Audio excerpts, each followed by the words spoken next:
This is December 19th, 2007. We're here speaking with John Ackerman at Ackerman Farms near Morton in Tazewell County, Illinois. John, can we start off, could you give us your full name? My name is John Harley Ackerman. And your age and date of birth? I'm 46 years old, and I was born on 1/6/61. 61. Where were you born? I was born in Peoria, in the hospital there. Okay. And could you tell us a little bit about your immediate family, your father, mother, and siblings? Father was Clyde Ackerman. My mother was Margaret, both deceased. I have one sister, Debbie Lee, who lives up on a farm near Toluca, Illinois. Okay. And your dad was a farmer here on the Ackerman Farms property, is that correct? All right. I believe he was born right here, I think, in this room that we're standing in, sitting in. And could you tell us a little bit about your parents? My parents were some of the most brilliant people I ever knew. My dad was a great wit and a brilliant man, bronze tablet at the University of Illinois. My mother was a school teacher for over 17 years, I believe. I had wonderful parents, very blessed to have had the parents I've had. Where did your mom teach? Mom taught in Tremont and Morton, I believe. Middle school, high school? I think second and third grade mostly. Yeah, and I still, to this day, I will meet some of her students and I'll say, oh, we loved your mother. She was our favorite teacher. And how about your grandparents? I never knew my grandfather. He passed away before I was born. I knew my grandmother. She lived in town here and saw her fairly regularly. What were their names? Louise Ackerman was my grandmother and John H. was my grandfather. Okay. And we talked to your Uncle Ray this morning. He talked about the number of relatives that lived nearby. Are there still relatives in the vicinity? Yeah, absolutely. We always tease that Noah Ackerman got off the ark and landed here near Morton. There's a lot of family in this area. There was some family that settled here in the 1800s, and a lot of the farm families didn't travel too far and settled in the area. So we have family reunions that'll have quite a few people in them. So you said you were born in Peoria. Mm-hmm. And were your parents living in Peoria at the time? No, just at the hospital there. My parents were living here at the time. So you grew up on this farm then? Grew up here, yeah. Can you tell us about your childhood? Had a great farm experience growing up. We had hogs and cattle growing up, so I was in 4-H and FFA. We had steers for projects for many years. I had a few of my own hogs that raised up. Partly to earn money for college for later, but partly because that was the kind of experience our parents wanted us to have. We had horses. We didn't have chickens back then. We've added those recently to the farm. Just the general farm experience that we put up hay, we picked corn, we had corn, soybeans, alfalfa, just a very common type of farm, I think, for central Illinois. Did you have chores as a kid that you Sure. did every day? Absolutely. And I had various jobs from taking care of the hogs to feeding and watering. Of course, we had to take care of our own horses and our own show cattle. So, it kept us fairly busy.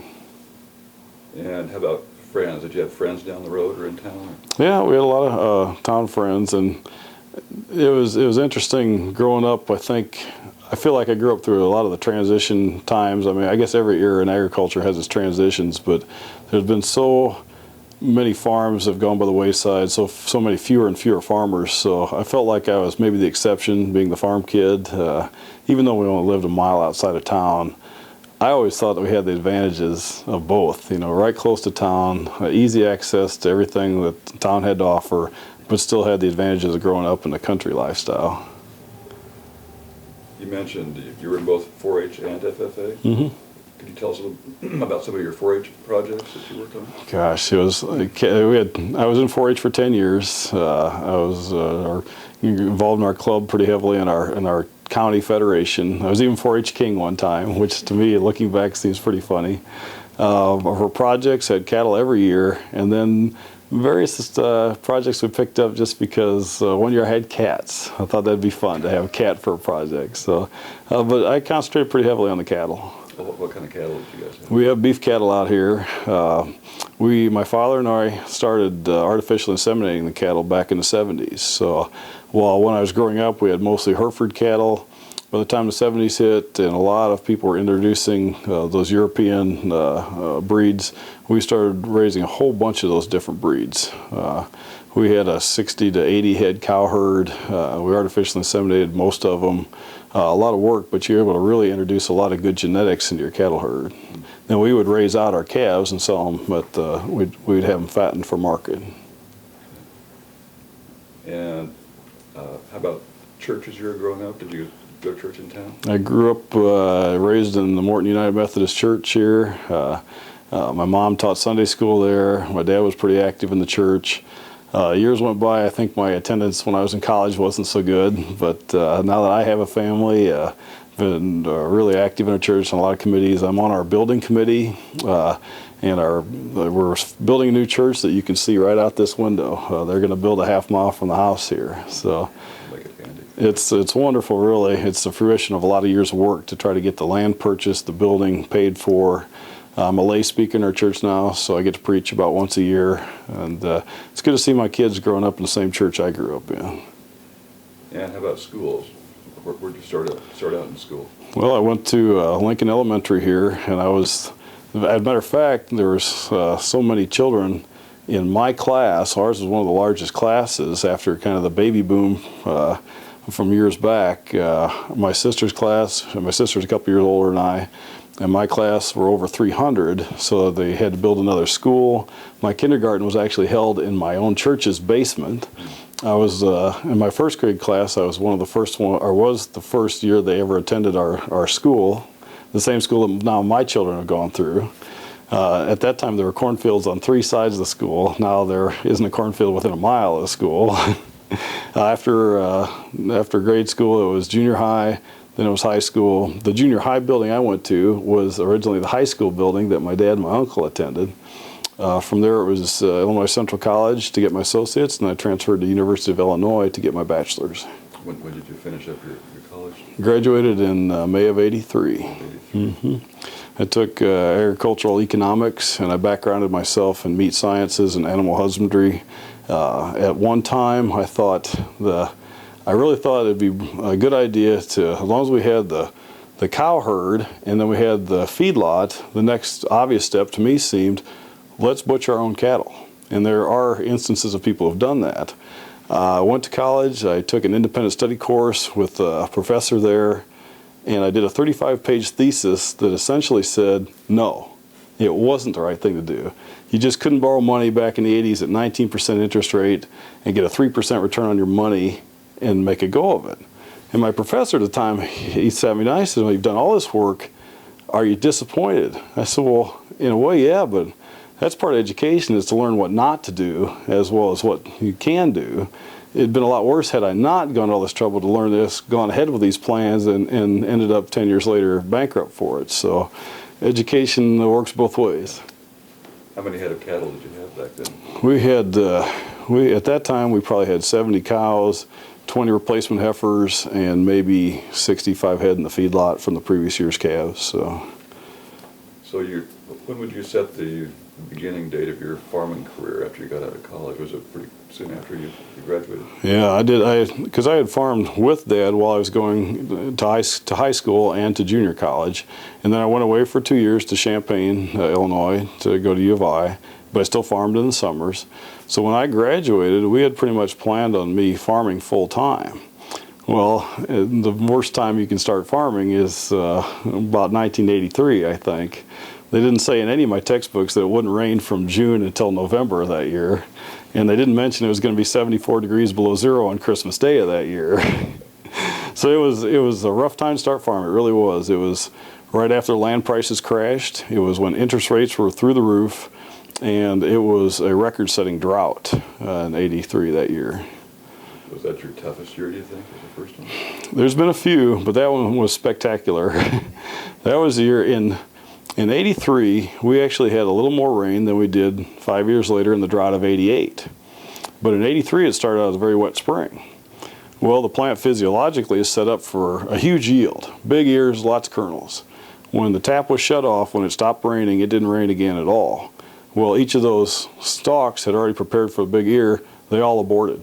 they were barren stalks, one after the other. We used to tease that we drive through the field playing spot the ear, and we drive the combine over to the ear that we saw. So the yields were horrendous. Years later, the drought of '88 hits, except this year now it's dry from the get-go. From the spring on, it was dry. And we had less rain in '88 than we did in '83. But since it started dry, every one of those plants that germinated was set up to produce whatever they could in the conditions they were in. So everyone was set up to produce this little nub and ear. Every stalk had that little nub and ear, and we had to reset the combines to make this work, to be able to pick it efficiently. But we had better yields in '88 than we did in '83. Yields in '88. Both years were tough years to go through, though. Wouldn't want to go through them again. And that year in '83, after all that drought, it was one of the coldest Decembers ever. And we had cattle that were a half-mile out in the field. We had water lines we ran out there that we had to keep unfrozen. And we used to feed them pumpkin pulp from the canning factory. And the pumpkin pulp was a high moisture content. They'd dump it out in the fields. The cattle it would freeze on top. The cattle would eat the food underneath that frozen ledge. And then we had to bundle up, walk half-mile out there. We had sledges waiting out there. We'd break off those ledges. The ledges would weigh several hundred pounds, so we'd had to break up the ledges, roll them out of the way, and the cattle would start eating it fresh every single day. That year, someone actually got out of their car and they died on a property line between ourselves and our neighbors. Was that one of your neighbors? It was no one we knew, but they wandered out of their car, and it was that kind of cold. So it was a tough way to get started farming.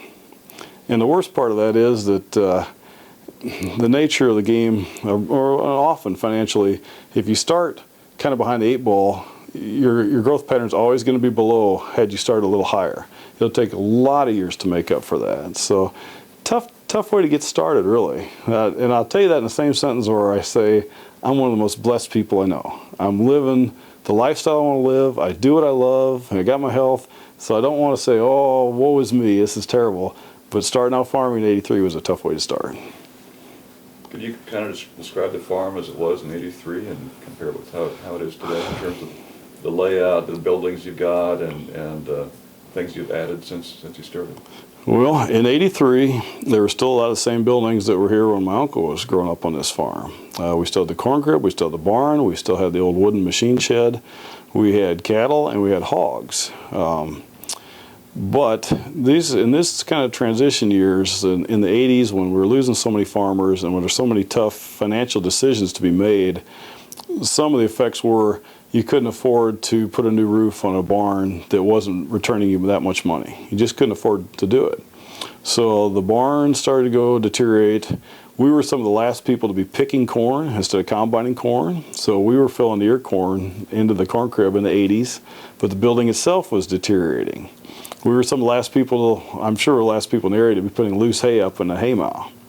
But those, it was in that stage where you're still clinging to the old ways, and you're having a tough time making that financial leap to the newer ways. The buildings themselves took a beating. Financially, we were taking a beating at that time.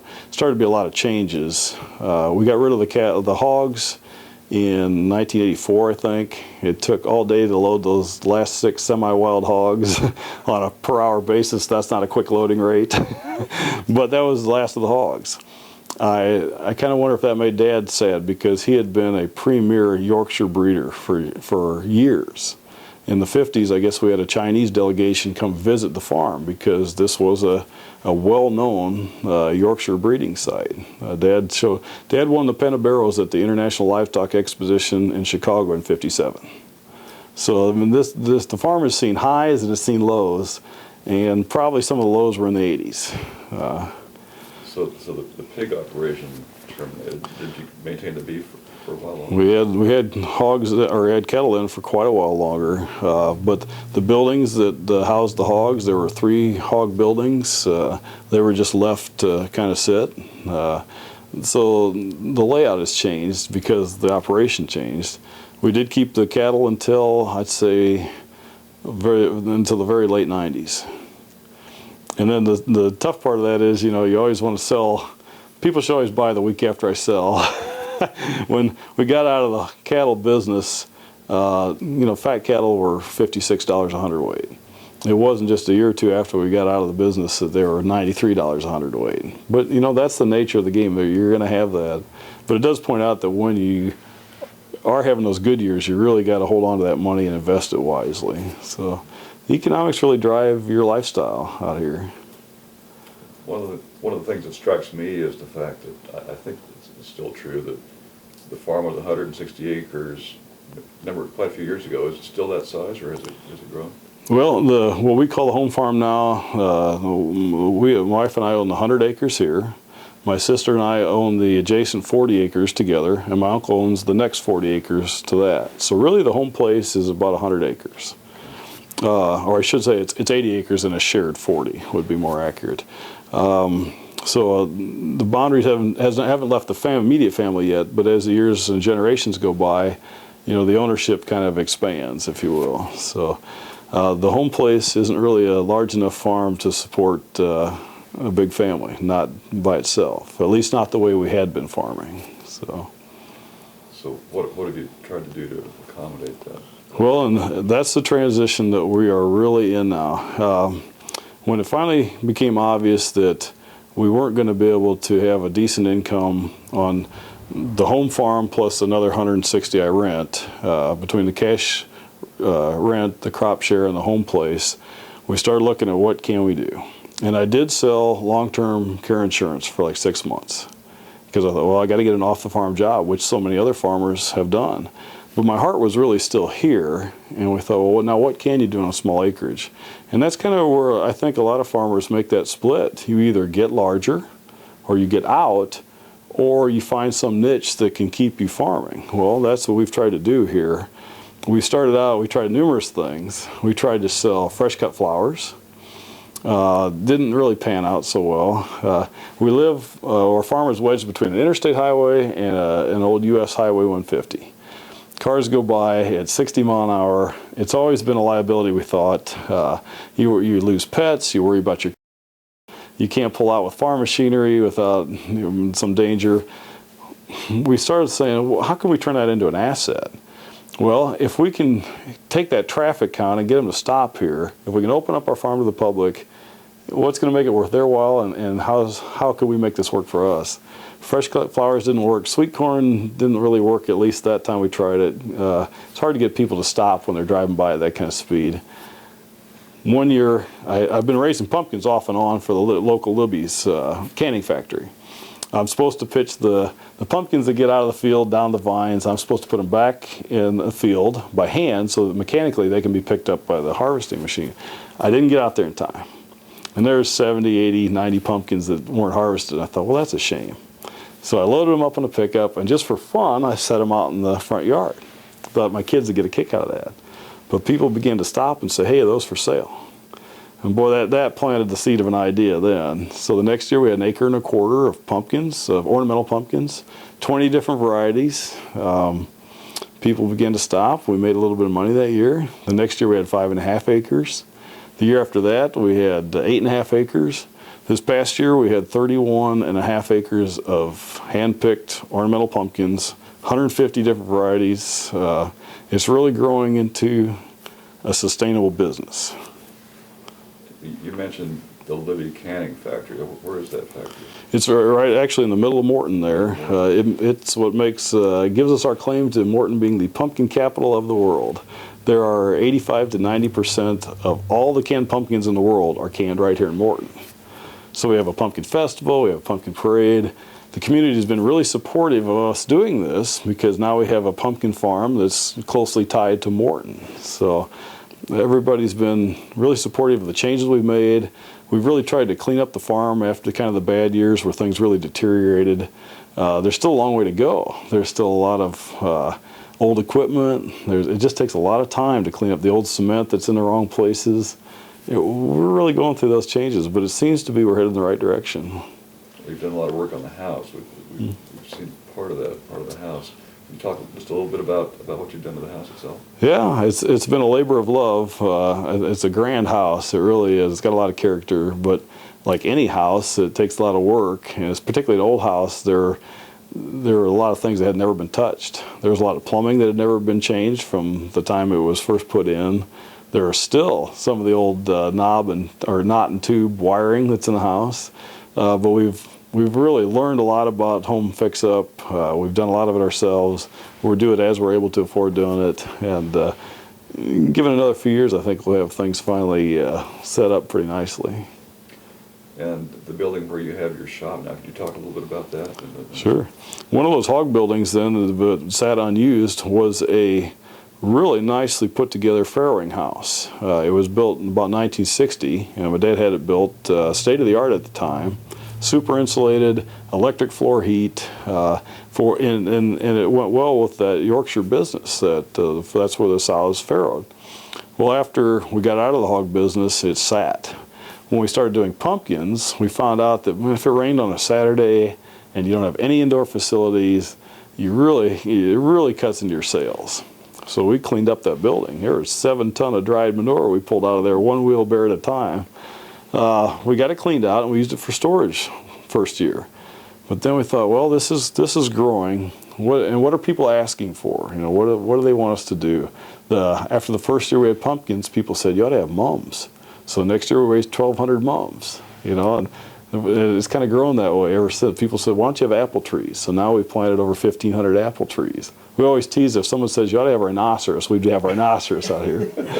But nonetheless, people said you ought to have a gift shop. And we kept thinking, how can we turn this long, low building into a functional gift shop? Well, my wife said, why don't we just raise it up? And that's what we did. We raised it up, put blocks under it, cleaned it out, steam cleaned it out, and it's been our gift shop ever since. And it's worked really well as a component of our pumpkin farm here. And what's the truck sitting out in front of the that old truck, if you look at it closely, it says Morton, Illinois on the side. That was my dad's uncle's truck. It sat in a barn not a half mile from here for about 40 years, and I farmed that property for my cousins for years, and they gave it to me as a gift. So my goal is someday get that thing running, be able to go into town, have a Dairy Queen, maybe make it home. What kind of a truck it is? That's I believe, a 1928 International. Wow. Yeah, and the motor's not stuck, so there's still hope here. So today, your fields and pastures, you've got pumpkins and mums and apples. Do you still raise grains, corn, and soybeans? Yeah, we still, by and large, it really has been corn and beans for most of the years I've been farming, up until now that we started our pumpkin operation. The alfalfa hasn't been raised on this farm in quite a while. We plowed up the pastures, probably 15 years ago. So corn and beans were kind of the name of the game. With the farm program, it was so important not to give up that corn base. You know, once you're in the program, that's kind of how you stay in the program. Now we're at the point where we're kind of going back the other way. Now we've replanted apple orchards. I haven't been on this farm in years and years. So we've considered grapes and other options. So the crops, even though there's still a lot of corn and bean, that's the primary rotation.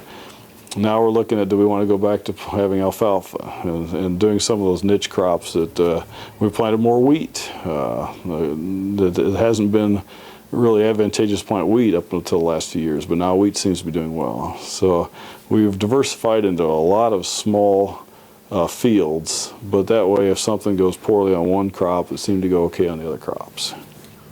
Well, how about the labor demands of raising pumpkins versus planting corn? Are there differences there that you talked about? It's huge. It really is huge. The hand-picked pumpkins, I think some years ago when we had maybe 17 acres of pumpkins, we estimated that we had picked 13,000 full-sized ornamental pumpkins by hand.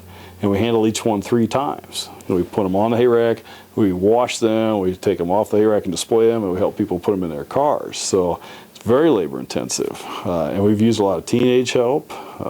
We've had people, a lot of people have come and go, a lot of kids have learned to drive cars out here.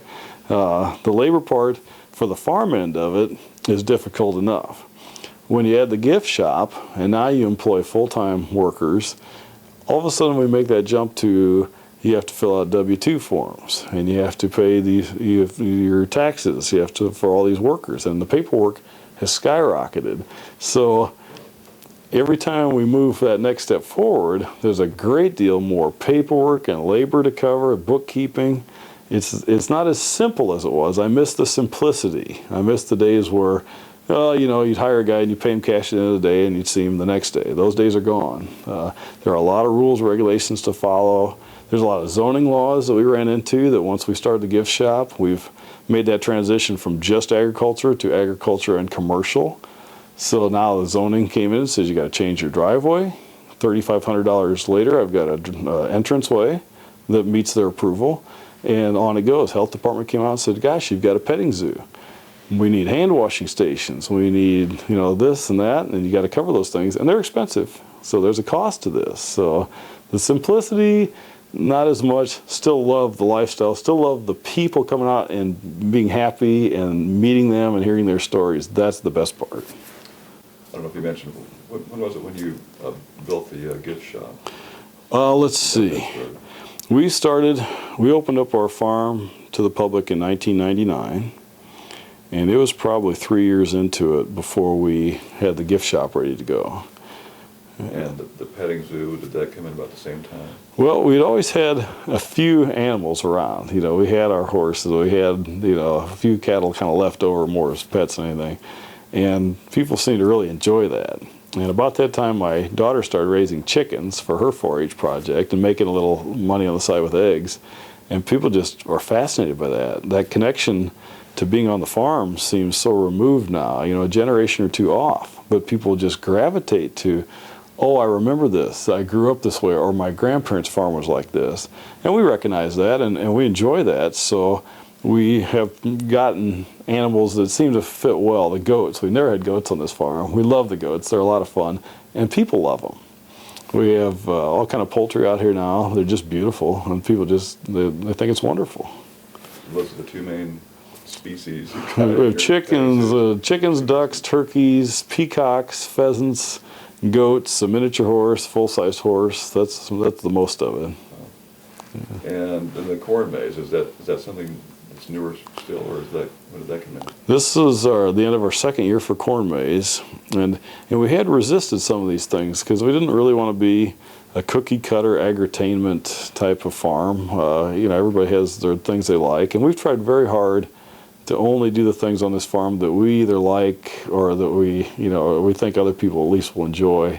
So when we did our corn maze, we said, well, we're not real thrilled with one of these big events. That's fine for some people. If they want to do a 16-acre maze and spend the entire day with that, that's wonderful. But we thought, well, ours is more of a family-oriented farm. So let's do one where you want to take your children in. And so we have 4-acre corn maze.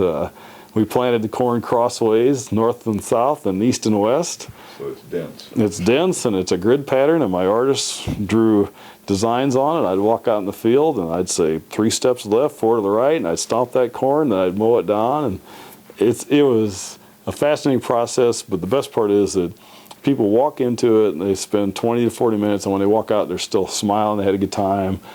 So they think it's fun, so I think we're on the right track with that. Not to disclose any trade secrets, but when do you stomp the corn down? When it's head high, or when it's... When you should do it is when it's 6 inches high.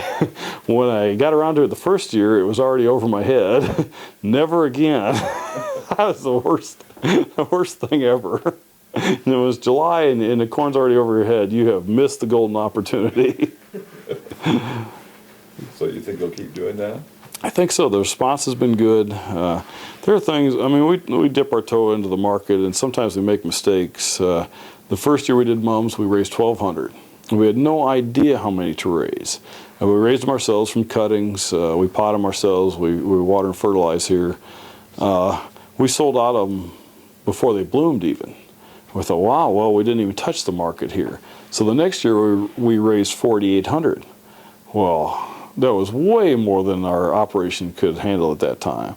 So in order to sell these, we had to go to flea markets and like the Spoon River Tour and places like that. And it's difficult to physically move a full-blown mums in quantities. So there's mistakes along the way, and they tend to be doozies, but then you got to work your way out of them. So now we raise maybe 3,000 mums a year, and we're comfortable with that. And this year we pretty much sold out. So that's good. Can you go through the mum raising process? Do you have a greenhouse, or how do you do that? No, we do get our starts about the size of your little finger. They're rooted cuttings. They arrive either in late May or early June.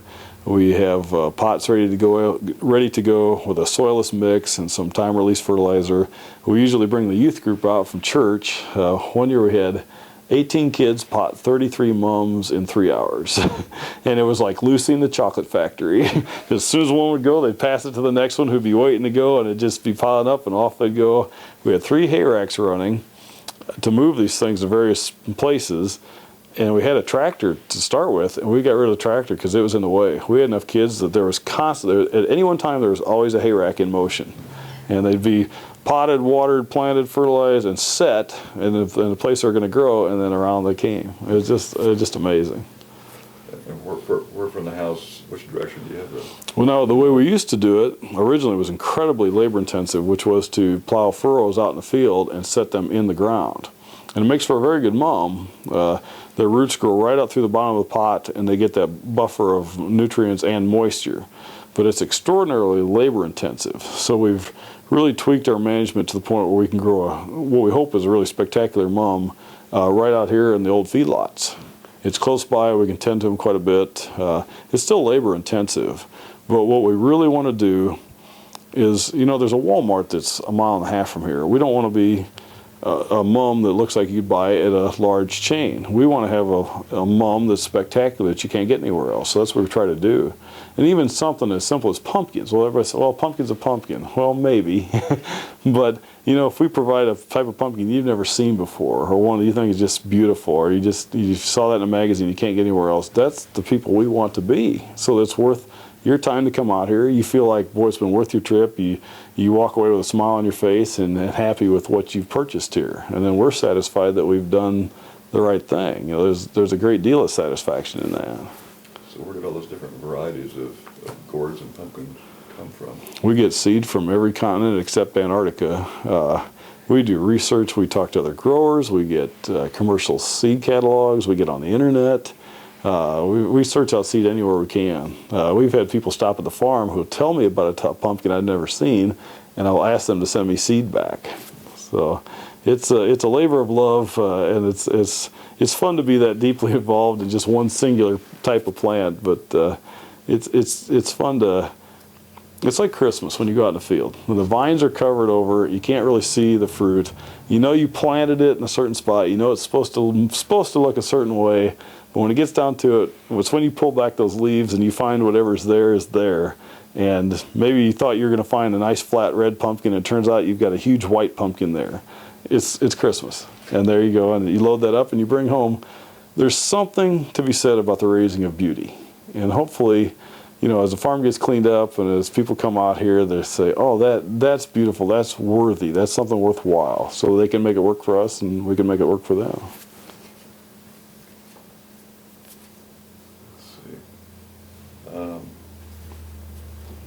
So you talked about pumpkins and gourds and mums, and is there something else I've forgotten?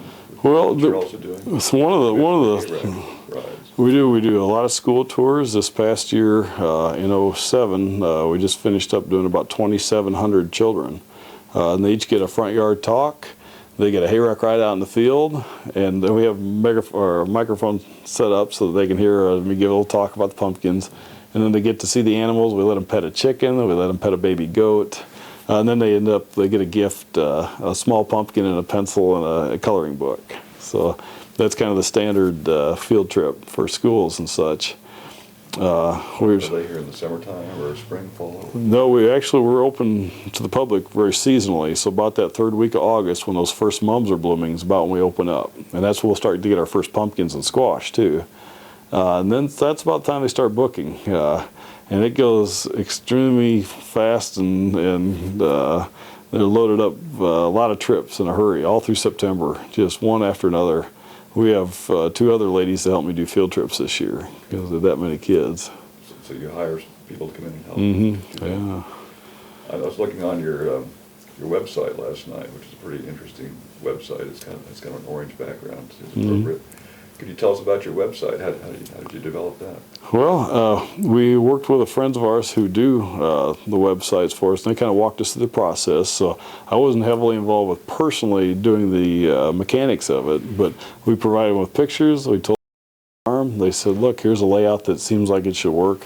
We've been happy with it, but you really have to adapt to the new technologies. It's so easy to put up a website one year and then you realize a year later that there are things that no longer are applicable. You got to keep on top of these things. So it's another thing. It's a good thing. It's the way of the world. People really click on that computer now to find you, but it seems so removed from the ins and outs of picking pumpkins.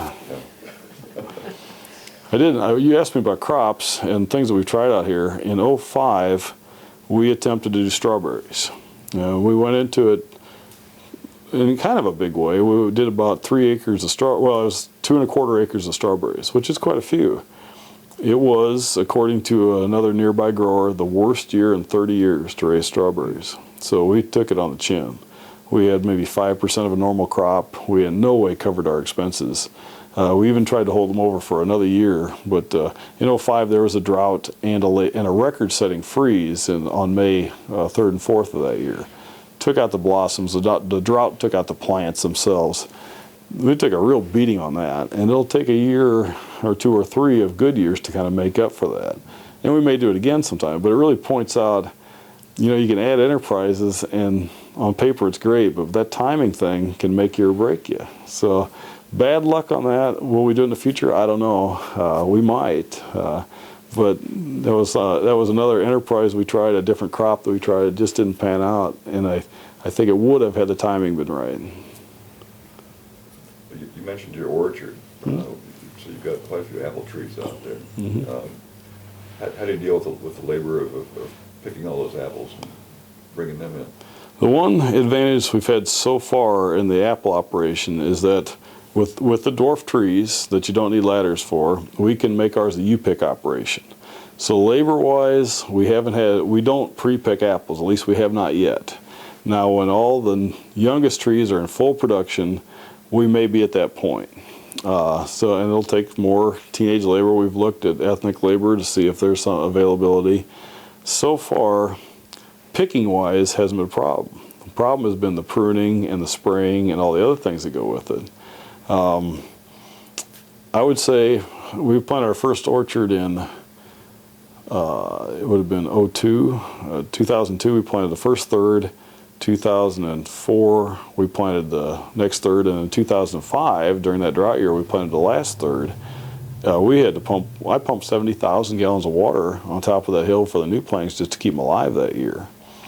Labor-wise, so far, we've been able to cover our needs. When we get to the point where we have to pre-pick them because there will be too many for U-pick, we will be again in that labor crunch, and who's out there, And there are people who say, oh, teenagers, they don't work anymore. That's not true. There are some good ones and some bad ones, and we weed them out pretty fast out here. You know right away if they're going to make it, and they know right away. But the good ones are great.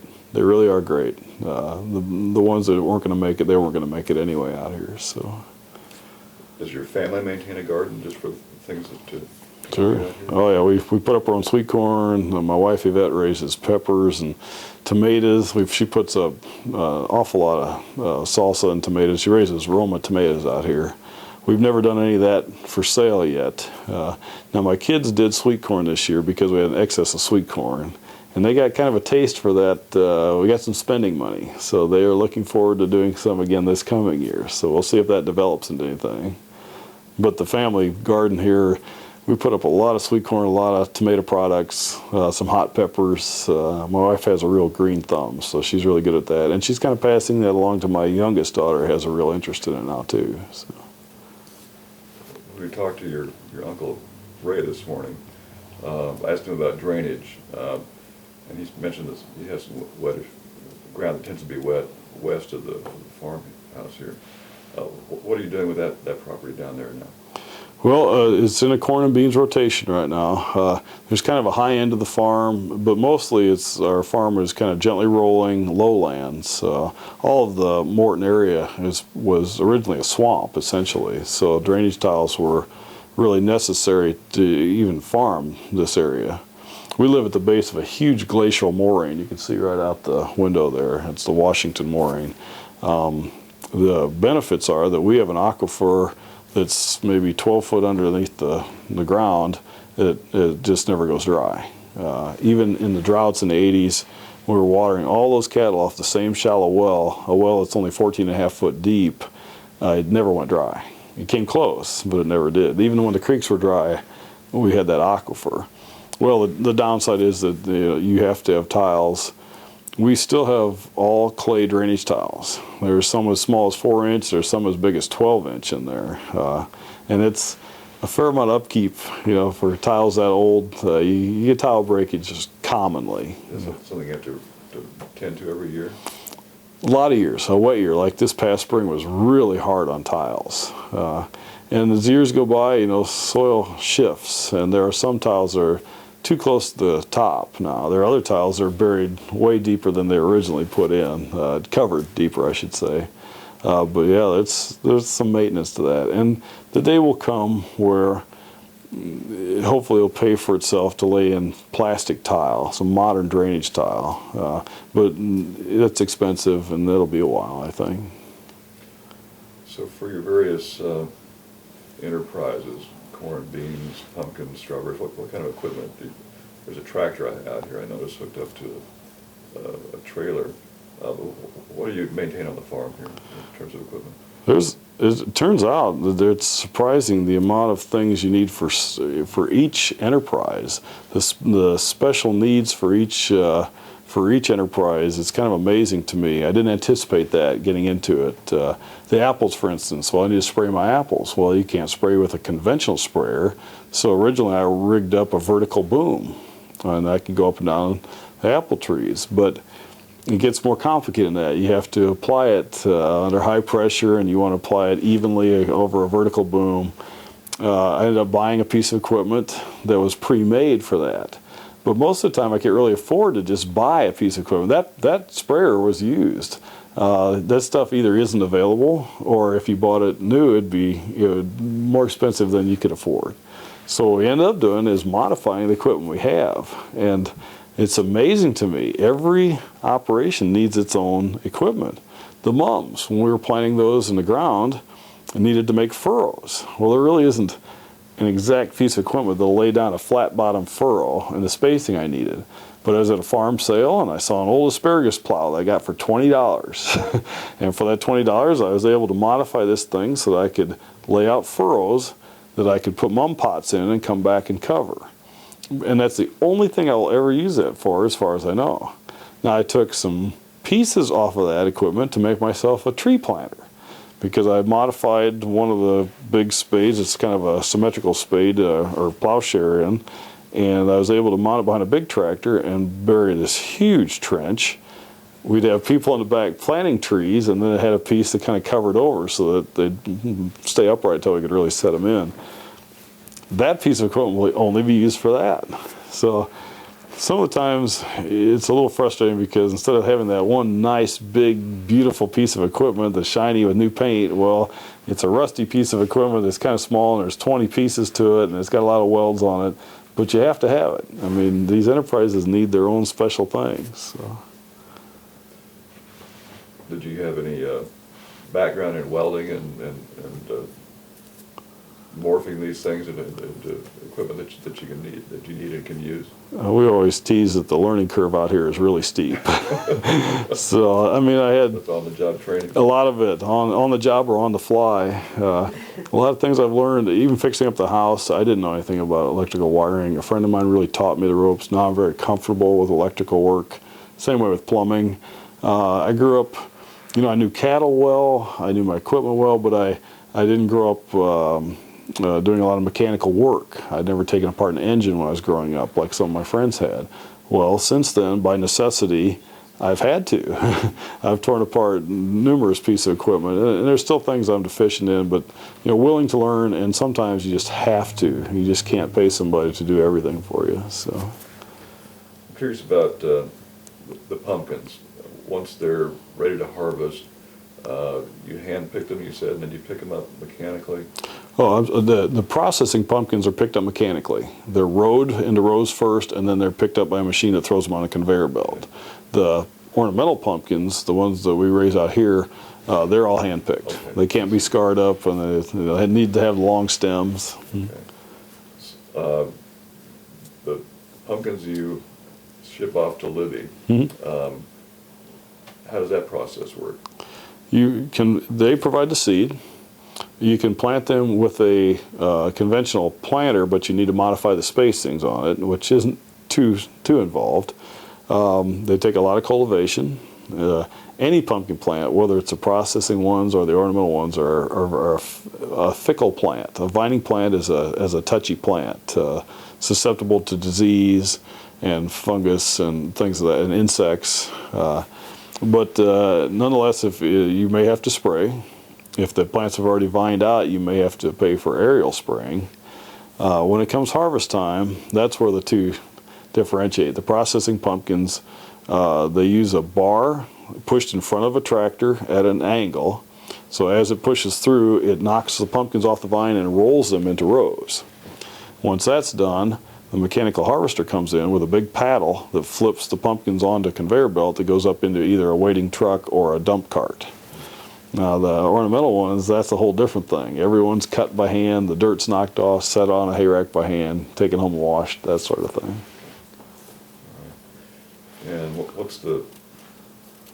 does Libby take all the pumpkins you can produce, or are there any surplus pumpkins in some years, or how does that work? Well, it's a little different than the other crops. The other crops I sell on the open market, and there always is a market, but the price is determined, at the Board of Trade. The pumpkins are different. They will contract for a certain number of acres, and they'll tell you up front when you sign up what they will pay per ton. Now it's a question of what kind of yield can you get per acre. That would be where our management comes in. So a lot of years I will have raised maybe 50 acres of pumpkins for Libby's, and a normal yield might be 20 to 24 ton an acre. And up until recently, the price of pumpkins per ton was in that $17 to $18 a ton range. But now the price of corn is through the roof. I sold corn at over $4 the other day. I've never done that before. But because $4 per bushel. So Libby's, when they go around contracting their pumpkin ground, they have to they're competing with corn and beans. And a farmer's going to say, well, where can I make the most money? So I understand Libby's this last year paid somewhere around $25 or $26 a ton to be able to have a farmer say, okay, I won't plant this corn that seems profitable, I'll go ahead and plant your pumpkins for you. So you have to make decisions every year based on the market that's out there. You do, and as any conventional farmer does, it's frustrating because there's a new farm program coming out that should be out now so that we can make decisions right now. I mean, I'm actually making decisions that are 2 or 3 years out. I won't raise corn on ground that had pumpkins because the rootworm pressure is too high. So I need to think 2 years ahead just for that crop. When I did strawberries, I had to think 3 years ahead because I couldn't have certain chemicals residing in the soil past the time that they'd be dissipated. But if you don't get that kind of lead time from decision makers, Libby's will probably come out in February to sign contracts. That's not bad. In February, I can still decide if I want to switch a singular crop. If the government can't decide on the farm program until April of this coming year, and it's a 7-year program, I'm in a flux. What decisions can I make? And one year when they made these kind of decisions, it determined your corn base, your base acres on which you receive payments. Well, if that's to happen again, I don't want it to be the year where I decide to plant all wheat. And then that's the year they determine, oh, this will be the year we're picking out your corn base. You've got 0 for corn base. So I need this information up front. It's tough to get up front. I mean, I understand the process, but it is frustrating from my end, as it is for any conventional farmer. Big gamble. It is a gamble, and it's enough of a gamble with weather and markets to not have aberrations like a late farm program make it harder, I think. This farm's changed a lot based on what you've told us. Could you kind of characterize it in like a paragraph? Just give us kind of an overview of what all's happened here. I think you can look at this farm as a quintessential family farm. You know, this farm has been owned by people who love the lifestyle, love the land, want to pass that on to their children, and have figured out a way to do that. So I guess our story is we farmed, I started farming in kind of one set of rules and one era, kind of transitioned to a new era. My wife and I and children have adapted to that to say, what can we do to keep this a family farm, to stay full-time farmers, to be able to be out here with our children and watch them grow up and enjoy that to pass it on to the next generation. If my children want to farm in the future, then I feel like I've done the right thing. I have kept the farm alive. It didn't come just to me and end. If they don't want to farm, that's fine too. That's their decision. That can be their choice at that time, but at least I haven't eliminated that possibility for them. If one of them wants to be the next Ackerman that farms, by golly, that's cool. That's a wonderful thing.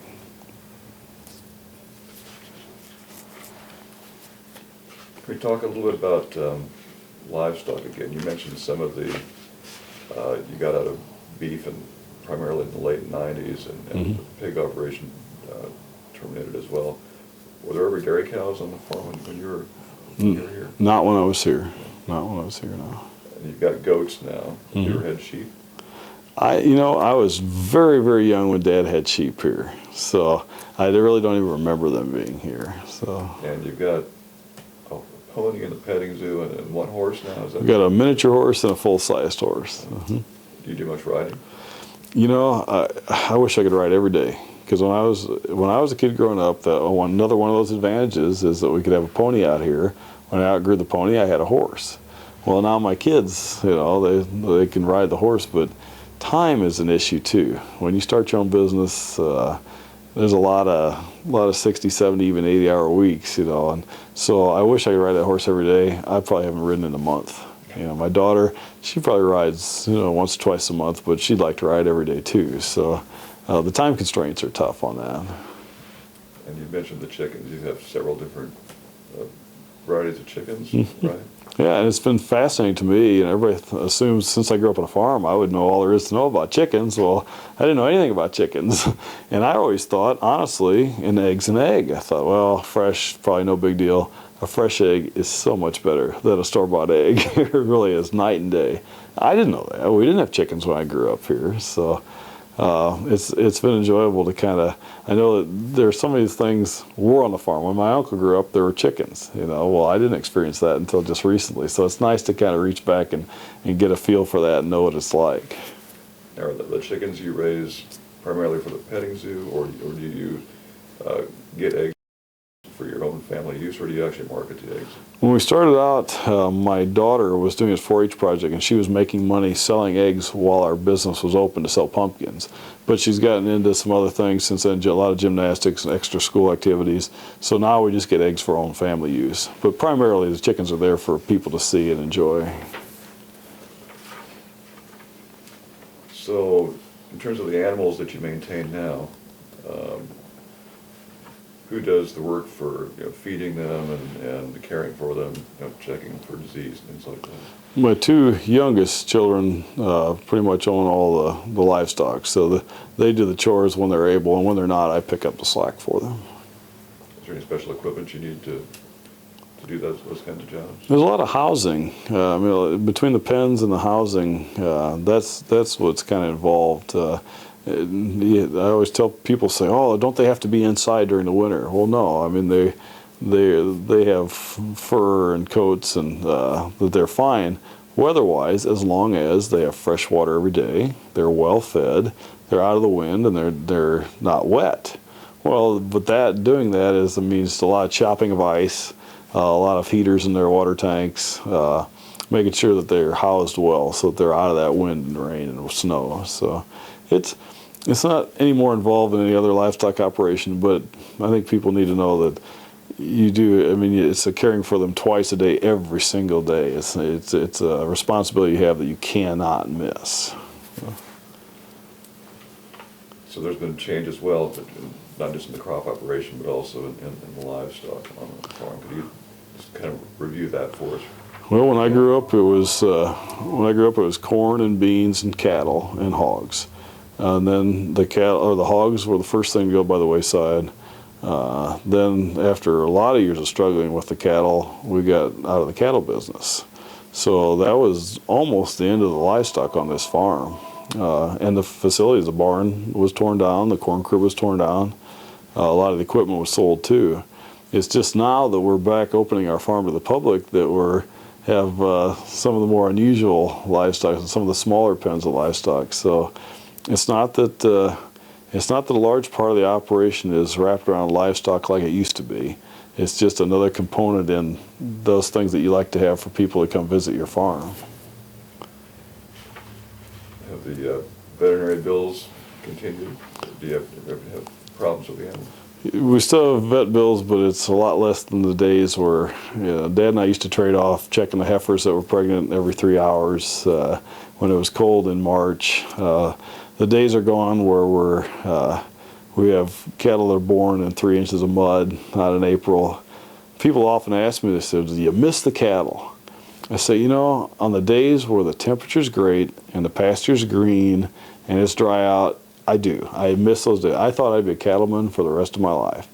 But the truth of the matter is, I don't miss those days where it's 20 below zero and I'm chipping ice. I don't miss those days where there's 6 inches of mud and I'm pulling a newborn calf out of the ground.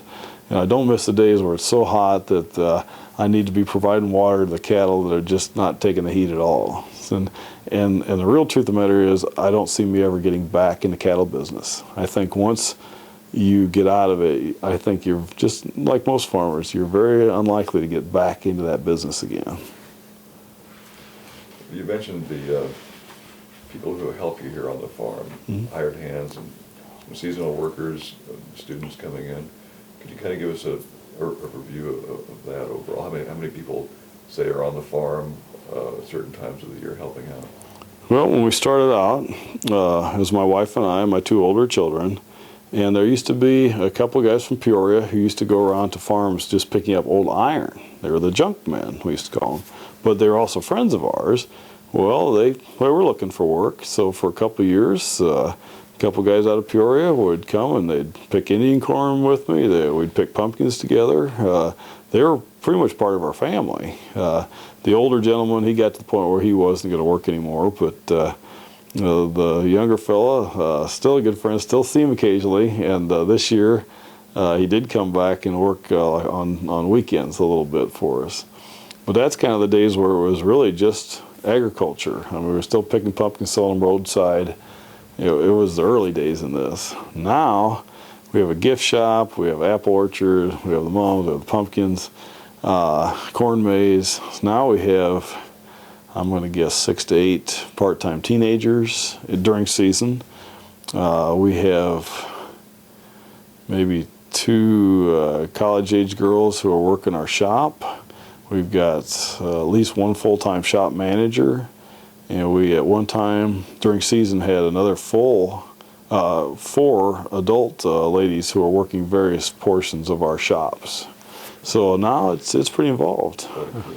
It is, and I am really looking into some ethnic labor that might be available. I understand there are people looking for work, and as I get bigger each year, I run into more rules and regulations, and there are issues of housing and do you go past a certain number of hours, and you really need to work hand in hand with your government agencies, because you don't want to just without thinking not follow one of these rules, because you get in a lot of trouble for that. But that wasn't an issue just a few years ago. Now we're getting to the size where we have to be starting to look at those sort of things.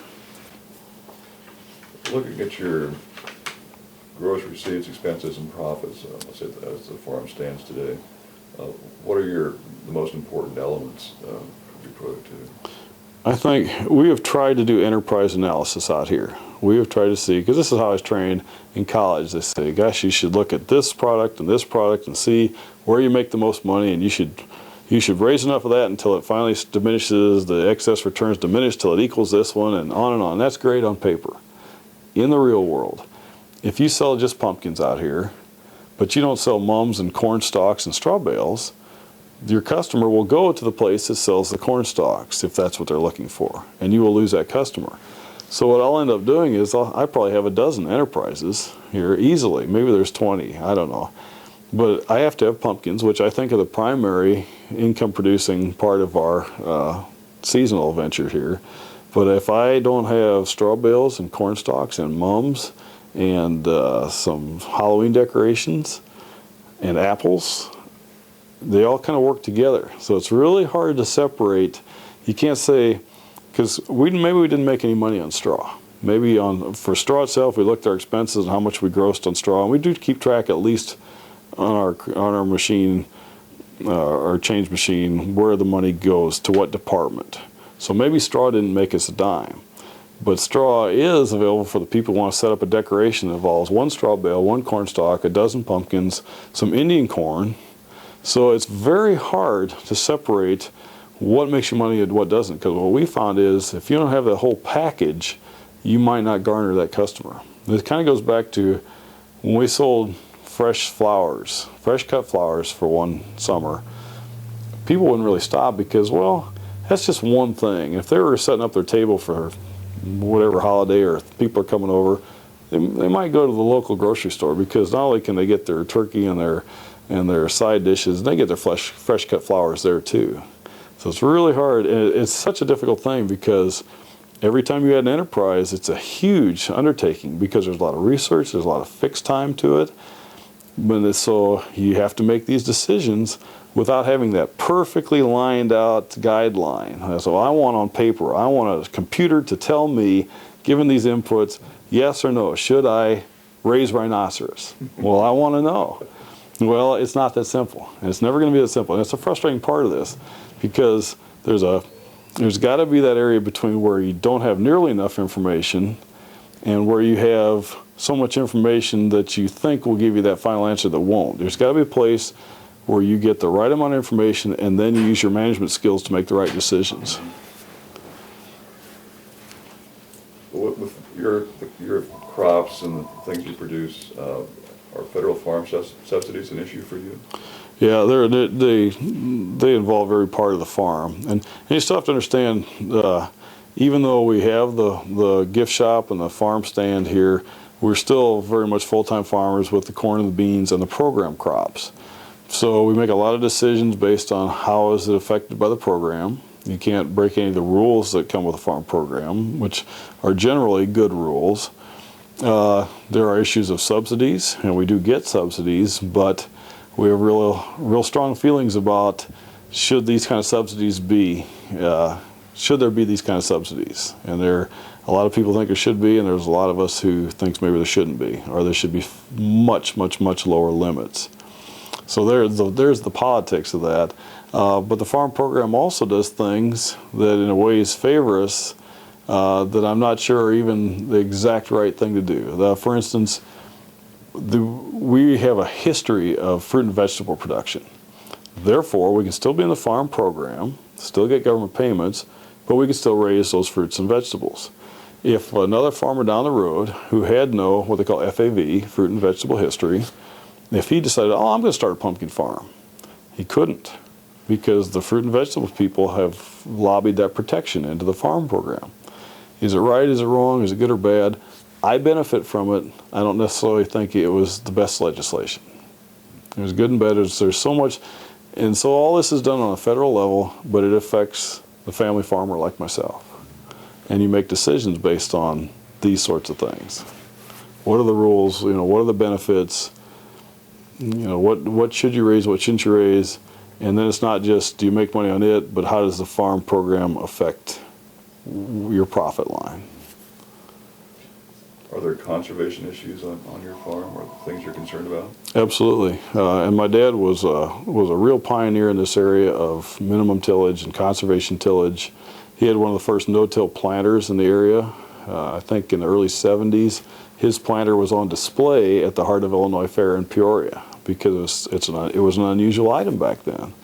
When I was a kid, all the other farms, it was a sign of a good farmer to clean plow. When you got done plowing, there was no trash left on top, and by trash I meant residue from the previous crop. None of that was left on top of the ground, just bare earth. That was the right thing to do in those days. But my dad was the man who said, no, that isn't right, we're losing topsoil. He was very much involved in minimum tillage, spring tillage. Now it's so much different than it was back then. Very few people plow. I think it's a perfectly acceptable tool occasionally in the right types of properties, if it's flat enough. But now the mindset's really changed. My dad was a real pioneer in that sort of thing. Conservation-wise, we've enacted, or we've been involved in programs the government has available, the Conservation Reserve Program, the CRPs, the CREPs. I've done that with my Uncle Ray.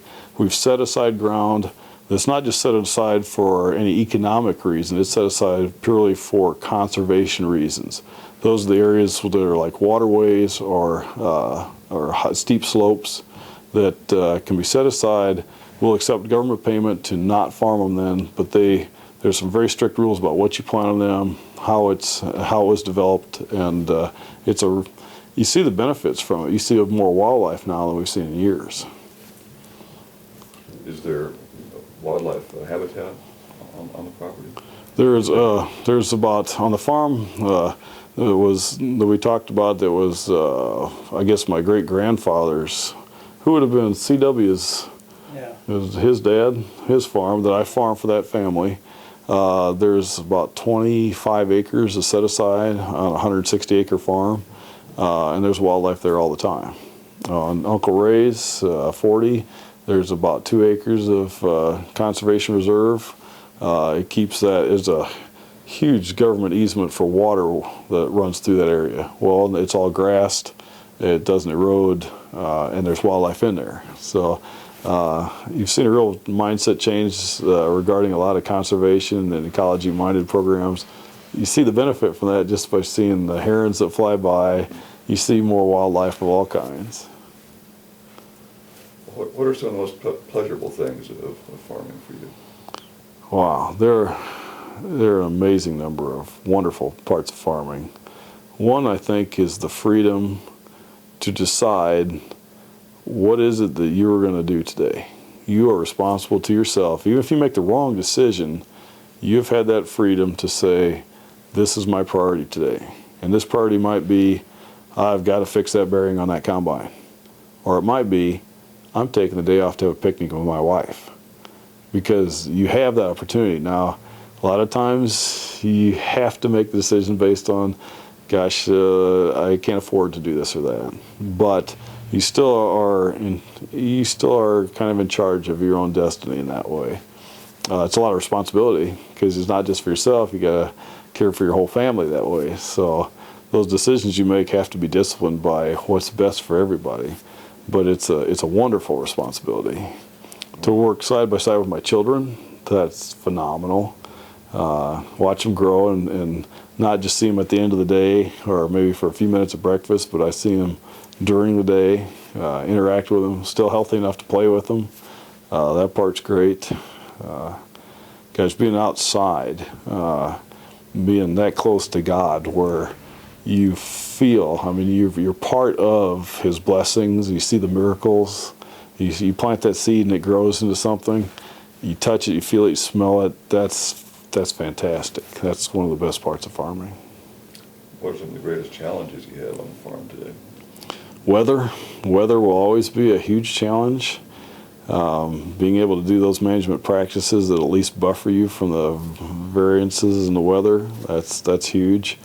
The finances, as much as I love what I do, there have been times where we are just barely making it. Because it takes one bad year, it'll cost you 3 or 4 good years to make up for one bad year. That's just the nature of cash flow and the finances of it. Sometimes it's hard, when things get tough, it's a strain on the family. It's a strain on relationships with the family. If you're under a lot of stress, it wears on everybody. And in those bad years, you have to be able to step back and say, look, this isn't long term. There's hope at the end of the run. God's not going to load you up with more things than you can handle. But at this moment, it's hard. But I got to step back and not make it hard on everybody else just because we're under stress. Those are the things that'll make farming tough. And there's a lot of people who've walked away from it. And there's a lot of people who walked away from it say they're so much happier. The stress isn't there. When they leave their job at 5 in the afternoon, they might be able to not think about it till 8 the next morning. And there are people who love that. And I understand that. I can see how that would be great. When I leave Friday afternoon, I wouldn't have to think about it till Monday morning. But I'd have to give up way more than I'd gain, at least for me. So. Could you tell us about your family? You're married? I'm married. My high school sweetheart. I married Yvette. We've been married now for, I better get this right, almost 13 years. I have 4 children. My oldest is Carmen in college. My next oldest is Alex. He's a freshman in college. My youngest daughter is Katie. She's in junior high school. And my youngest son, Sam, is in 4th grade. Now, your wife actually runs another shop in downtown Morton.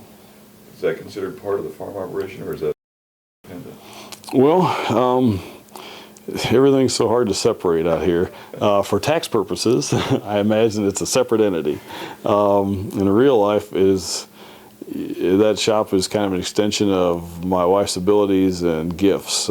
She has a real eye for color and styling and sense. So that this gift shop and that gift shop are kind of an extension of her abilities. This gift shop started first. The reason we have a downtown store now is because the cash flow on a farm was very seasonal. When we finished up here, first we used to finish on Halloween Day, and now we go at least in the Christmas season. But that means there's all the other months of the year there was no cash from that part of the farm coming in. Well, you still carry all that inventory. The gift shop itself is really a much larger undertaking than I ever thought it would be. With all that inventory and all the labor that goes with it, the displaying of it, the maintaining of it, the storing of inventory shocked me. And if you use your retail space to store that same inventory, every square foot you've taken into storage, you've taken out of retail sales area. My wife has been just phenomenal about her ability to find those unusual items, those things that are different from where you'd find anywhere else. People in the town, I think, really respect what she's able to do, and they'll come in and say, "Oh, I love what this is. This looks so pretty. Can you make me a gift basket? Can you recommend this to me?" And she just has that knowledge and sense about her to be able to make this work and that work. Nothing I could do. So downtown, it's sure it's a separate entity, but it's still an extension of my wife's abilities. So there are some gender roles on the farms, men's work that you help with and women's work that she helps with. How do you separate all that out? There's no written rules, not by any means. And I don't think anyone would ever cross that line and say, "Oh, this is men's work," or "That's woman's work." I just can never see that, because we all pitch in where we have to. But we're very cognizant of each other's abilities. You know, I know we always tease when I'm around a gift shop, my job is to lift heavy things. That's what I do. and I said, they won't let me touch the money. But the truth of the matter is, you know, we each have our abilities. We respect that. I would never tell her how to set up a display at the gift shop. Not that I suppose I could do it, but there's no way I'd do it as well as she does. She doesn't tell me how to plant the pumpkins out here. Not that she wouldn't have the ability to, you know, figure out how to get that done, but she knows that I have those skills and ability and I can do it well. So it's a good mix that way. Now, we're both strong personalities, so sometimes there's a clashing of personalities and ideas, but we work that out, and that's normal. It's a good thing. It strengthens our marriage, I think. So, yeah, there are roles that we each do, but nothing's written in stone. It just has to do with what we acknowledge as our other strengths. And the kids help out on the farm too? Mm-hmm. Now, the older kids spent a lot of years. They made, I hope, good money. I wanted to teach them that their labor is worth something. I want them to go through the rest of their lives saying, I have value, and if you're going to employ me, I deserve something for my effort. Now, that requires a good effort. So my older two worked for quite a few years since the inception of the pumpkin, the farm stand part of this. We even pulled my older two out of school one year before a big frost came in so we could harvest pumpkins in time, which the people in town just thought that made us Amish or something. But as they got older, and we always said we never would try to force you to stay on the farm. Well, my oldest daughter seems to have a lot of my wife's artistic abilities. She now has a real good job at a clothing store and still going to college. My oldest son has an interest in law enforcement, so I doubt if he'll stay on the farm. The two younger ones, they're really just now getting to be involved in the operation, seem to really love the farm. We'll see what happens as the years go by. And you've got neighbors, people you know at church as well. Could you describe the neighborhood of the farm? You know, I love the community that exists out here, not just in town, but the whole surrounding community. There's a, you know, all the farmers know each other. We're always there to help each other if need be. The town of Morton is nearby. It's just the best of all worlds. The town it's not so small that it can't have the modern conveniences. I mean, we have the fast food, we have the video stores, those sorts of things, all kind of businesses. But it's not so big, you're anonymous. Everybody knows kind of what's going on, which is fun in its own way. I know if I have car trouble, I will have a ride within the next 10 cars. My car came off the off-ramp one time and died, and the next car that came off the off-ramp said, "Hey, John," they knew me because I knew my car, "do you need a ride?" So I love that kind of closeness to community. My wife lived in Atlanta for 14 years, and I think that's part of the reason she moved back up here before we were married, is that she didn't like the anonymity of being in a huge city. Here, you know people, you're pulling for people, you're helping people. When my dad had a stroke in the mid-'80s, there were 11 combines out here, and they harvested everything in one day. And, you know, it's just great to be part of that community. When a neighbor of mine's father had a stroke, my truck was in line to haul grain that year. So that's that give and take where we're all there for each other. We understand the struggle, we understand the needs, we understand the sacrifices. It's fantastic to be part of that. Now, you said at one point that occasionally you might take a day off. What do you do on your day off? Well, do you go trapping or hunting? No, actually I have done a little bit of hunting this year, but it's really hard to take a full day off. I know that sounds bad because we really don't take vacations, and I would love to be in a financial place to be able to take my children on vacations. But that doesn't really happen now. That's not the kind of financial position we're in. But you can do things like take a half day off or maybe an hour here. So I went hunting with a buddy from church for a few hours in August. We were hunting doves. On Sundays I took the kids sledding. We spent all afternoon sledding. You know, there are moments in time you can take. There isn't any one special thing. I still treat myself to volleyball one evening a week. I'm now playing the children of the people I used to play against years ago. But I do enjoy that, you know, so I'm glad I have the opportunity to do that. Just to kind of sum up here, how do you feel like about the changes in farming and farm life that are going on around you? Honestly, there's a sense of sadness to me about this. The rate of the loss of farms and farmers is staggering. And it makes me sad. I understand the economics of it. I know it's the way it's going to be. I don't think it's going to change. There are things about the farm program I think could be changed to slow this rapid decline of farms down. So that part makes me sad. I look at it like I see the barns. I see barns all over, and they are disappearing so fast. And each one of those to me is a symbol of a family farm that's gone too. And it's just this last week, there were 2 barns that were on either edge of Morton, gone. They tore them each down in a day. And that's just, and I keep thinking, that barn represented that family that had all these experiences that we talked about, and that's gone. Now the families, they exist, they live somewhere else, but they don't have that benefits of being that farm family. They don't have the same experience. That makes me sad. Is that the way of the world? I guess that is. Is that the economies of scale? Sure. Does it make me sad? Yeah. And are we fighting it here? Sure we are. Development keeps getting closer and closer. I tease people that we'll sell out the day they pry the deed out of my cold dead fingers. But, you know, there's a pretty good chance I'll lose one of the farms I farm. And I don't hold any ill will to their cousins of mine, but they're out of state. They don't farm. at some point they should make an economic decision what's best for our family and our children. And if the day comes where they sell out, God bless them. That's the right decision for them. But for here, we're holding out to this little island of, this is the way agriculture has been good to us. This is what we want to pass on. This is what we want to hold on to. So you're going to try to maintain the family farm here as long as you can? That would be my goal. Now, 20 years from now, something happens where that isn't a viable goal, I wouldn't cling to that goal beyond the needs of my family. But I hope that it's the best thing, for our family. So looking to the future, what kind of changes do you see in agriculture and farming, especially in this part of Illinois, in the next 10 to 20 years? It's going to be incredible.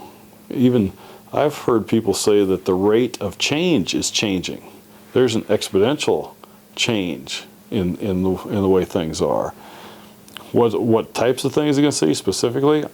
You'll see 400 bushel an acre corn. You'll see robotic planters. You'll see crops you've never seen before. It'll be genetically modified. 15 years ago it would take like several months to get a DNA sample analyzed. Now it's almost instantaneous. What's it going to be 15 years from now? We'll be able to modify the very basis of a nucleus to make whatever designer plant you want. And what happens if you can make a corn plant that'll make 600 bushel an acre corn? Now what happens to the family farm? Because farms will disappear right and left. Is that bad? Well, in the greater scheme of things, it's cheap food for the country. There'll be land cleared up for conservation.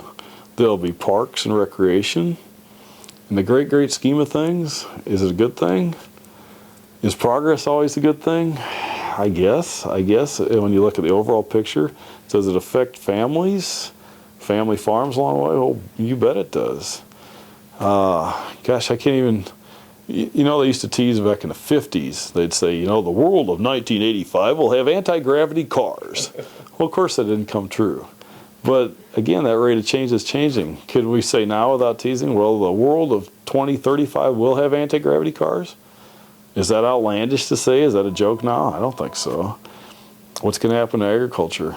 Will you be able to sit at a computer, push buttons, and your property be farmed?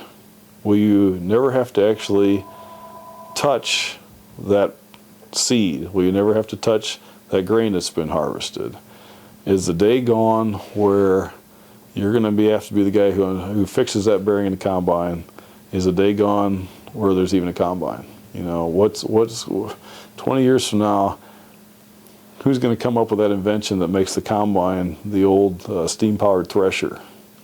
What's going to replace it? I don't know, but I think it would be foolish to say that there are limits on the changes that will happen.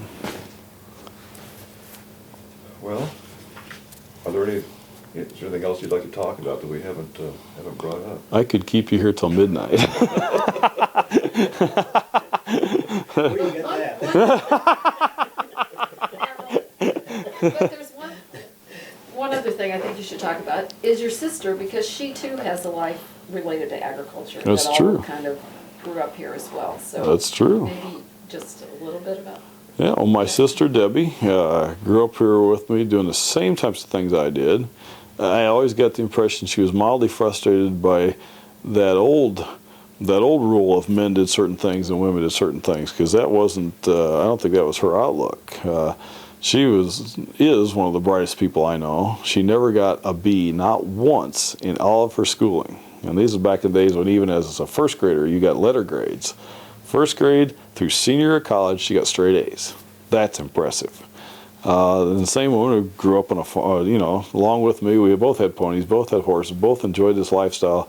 I think she always knew and appreciated the farming lifestyle, and I think she always wanted to be close to that.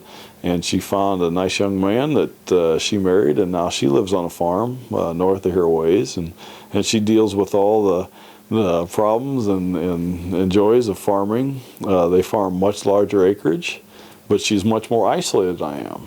And I think through her experiences, I've learned to realize that even though town's growing so close it feels a little creepy to me, a little bit too close maybe, I know that it takes me 2 minutes to go to the grocery store or to do whatever convenience. I want my car fixed, I'm in town in 2 minutes, anywhere in town. My sister lives quite a ways from any decent-sized town, so if she wants a convenience, she wants to go to the auto mechanic or the video rental store or whatever it is, she's got to drive quite a ways. And that's kind of an isolation that I don't think you realize that, I guess I didn't appreciate until I saw it in her. So I look at her experience and say, okay, I appreciate more of the blessings I have here. And she's got a fascinating life there, really active, really involved. Her 2 young boys are growing fast, and they're just bright kids and good athletes, and they have a lot of advantages to their style operation too. But they're kind of that large farm, large operation, large acreage, big equipment, really impressive machinery. It's fascinating to see how they farm and how we farm and the differences. I wonder if it would be possible for her to even diversify like you have, being farther from a town. See, it would be harder. It would definitely be much harder. You know, it's that location thing. Boy, we're really blessed to be close to town on a major road. She's a long way from town on a very small road. Could she do this? She has the ability to do this. They have the acreage to do this. So they have the resources. You know, it'd be a lot harder for her to do this sort of thing. And then then you go back to all these other little constraints. They're in the farm program. Would they even be allowed to raise pumpkins and fruits and vegetables for sale? So I think it would be difficult, if not impossible, for her to do on her farm what we do on this farm. Are you unique here, or are there other farms comparable? There are other farms in our situation scattered all over the state, and I go to meetings where we all get together and we talk, and there are all kind of differences. And what's fascinating is the way people take advantage of their own very particular setup. There are blueberry farms that work on acid-based soils. You know, they probably couldn't raise terrific pumpkins, but they can raise wonderful blueberries, and so that's what they do. They take advantage of the resources they have. There's a lot of farms scattered throughout the state that are like us, and I think as the years go by, you'll see either a vast disappearance of farms or a great deal of little specialty farms cropping up. And I kind of hope that happens, because that'll be, at least those farm families can find that niche and stay farming. Anything else? Could keep you here till midnight. Debbie also had some of the same qualifications as your dad. Bronze tablet, livestock judging team at Illinois. Yep. And she was excellent horsemanship. Yeah. She used to jump. And Oh yeah, I didn't even think about that. Yeah, my sister was bronze tablet at U of I also. I was close, but I had a lot of fun in college, and I didn't prioritize my grades as well as I should have. You don't regret that till you have your own kids, and they say, "Well, gee, Dad, why weren't you bronze tablet?" Oh, no reason, really. Mean professors, right? Yes, mean. 83 was tough year any way you look at it. Weather, drought, cold, and professors. So, yeah, no, that's, I mean, I don't know how far in your interview process you want to go off in the families, you know, but she would be the fascinating person to talk to, because she has a whole different outlook. And a farm girl growing up in the 70s on a farm, you know, and I, you know, I look at things my own little tunnel vision. So I grew up as a man on a farm, and I have my own perspective. But she grew up in those transition decades where the women's movement was coming on, and I think she was disgusted by people who would say, "Oh, you just sit there and look pretty, and we'll do the hard work." And she'd be like, "Who are you kidding?" Because she could handle herself just she could throw bales as well as the rest of us if she wanted to. So yeah, and I think she ran into that. She was a feed salesman for Nutrient Feeds for a while, and I think she was a little bit put out by not everyone, but a few people who would say, "Oh, a woman shouldn't be selling feed." And she ran into, I think, just a couple customers like that. But I think she was shocked by that. And I'm kind of shocked by that, because that seems like such a foreign mindset. But, you know, if you were a lot older, and maybe you grew up that way. Maybe that's what you stick with. But it seems doesn't seem very progressive to me. She also took ag economics too. Yeah, she was ag ec, same as I was when we both did judging team in college, and yeah, so her experiences were very similar to mine. That's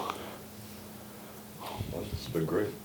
The only other thing I can even think of to be worthy of keeping any longer for is that the thing that we run into that also surprised me a little bit is when you open up your farm to the public. One of the real joys of this to me is being able to talk to people and hear their stories. Everybody's got a story, and just people are just fascinating.